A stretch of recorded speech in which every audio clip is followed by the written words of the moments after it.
जो बार बार पूछा जाता है अख्तर उस्मान साहब, वो ये है कि अगर ये तमाम चीज़ें ना भी हों तो फ़र्क क्या पड़ता है? वो फ़र्क क्या है? आपकी निगाह उस फ़र्क को किस तरह देख रही है, और वो फ़र्क वाज़े तो कीजिए।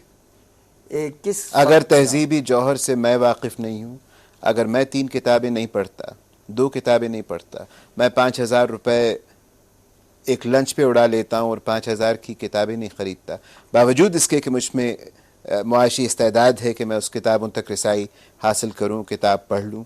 मैं इंटरनेट पे चैटिंग कर लेता हूँ, लेकिन मैं इंटरनेट पे जो मालूमात का ज़ख़ीरा है या इल्मी अदबी ज़ख़ीरा है, मैं उससे मुस्तफ़ीद व मुस्तफ़ीज़ नहीं होता।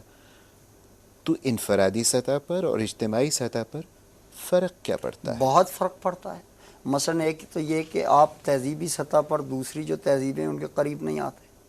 आपको मालूम नहीं होता कि वहाँ अगर बैठा हुआ डिलन थॉमस ये कह रहा है rage rage against the dying of the light, और यहाँ पर मियाँ साहब ये कह रहे हैं लोए लोए पार्ले कुड़िए। तो 1907 में एक जो है उनकी वफ़ात होती है और 1915 में दूसरा पैदा हो रहा है अंग्रेज़। अगर ये बातें मालूम ना हों तो किस तरह हम समझ सकते हैं? मसलन खुद ये जो टी.एस. एलियट की नज़म जहाँ पे ख़त्म हो रही है, शांति शांति पे, अगर हमारा फ़नकार उनसे आगाह नहीं है तो वो किस तरह डॉक्टर एहसान अकबर ये लिखेंगे कि एलियट शांति शांति बोलता है, शांति चाहते हो तो अहलन व सहलन हमें भी मिलो।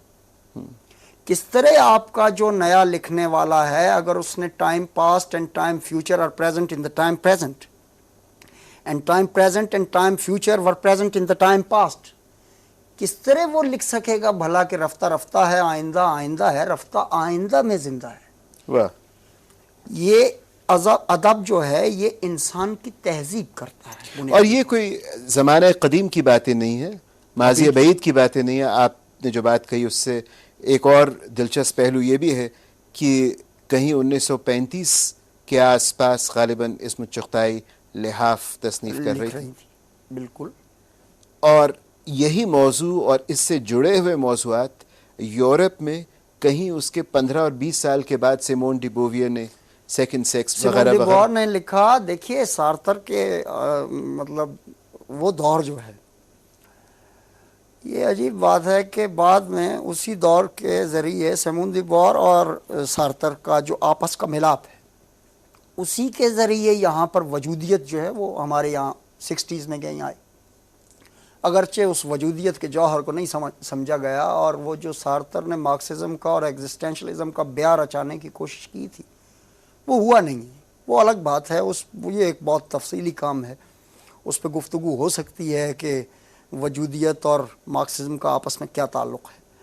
लेकिन हमें तो ये देखना है कि अगर मगरिब के दरीचे हम अपनी तरफ खोल रहे हैं तो अपने दरीचे उनकी तरफ भी खोल रहे हैं क्या? वाह! मसलन आप ये देखिए कि शौक में बहुत सारे लोग मुझ समेत मगरिब की चीज़ों के धड़ाधड़ तर्जमा किए आ रहे हैं, ये देखे बगैर कि मेयार क्या है, इंतखाब क्या है।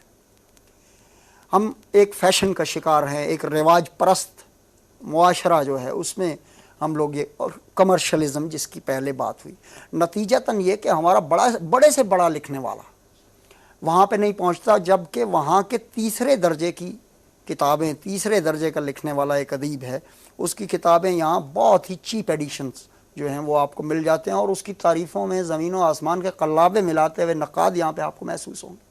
उसकी वजह क्या है? उसकी वजह यह है कि अपना सारे का सारा जो क्लासिकी तहजीबी विरसा है, अदबी विरसा है, वही पूरी तरह दीद नहीं है। मसलन हमें अभी तक ये पता नहीं है कि अमीर खुसरो के नाम से शाया होने वाली और अभी भी जो शाया और बहुत सारी चीज़ें उनकी नहीं हैं। ये तो एक बहुत बड़ा मुहक्किक खुशकिस्मती से आपके यहाँ रशीद हसन खां आए और उन्होंने कहा भाई ये जो तुम पढ़ते फिरते हो सखी पिया को जो मैं न देखूं तो कैसे काटूं अंधेरी रतियां, ये अमीर खुसरो का कलाम नहीं है। लेकिन उनकी इस पूरी मेहनत को, उस पूरी तलाश व तहकीक को और उस तफ्तीश को लोगों के सामने लाना और उस पूरे एडिशन को आम करना और एक तालिब इल्म को जो अदब से शगफ रखता है उस तक पहुंचाना ज़िम्मेदारी किसकी है? उस तक ये सब कुछ पहुंचाना एक यूनिवर्सिटी और कॉलेज के उस्ताद की ज़िम्मेदारी है।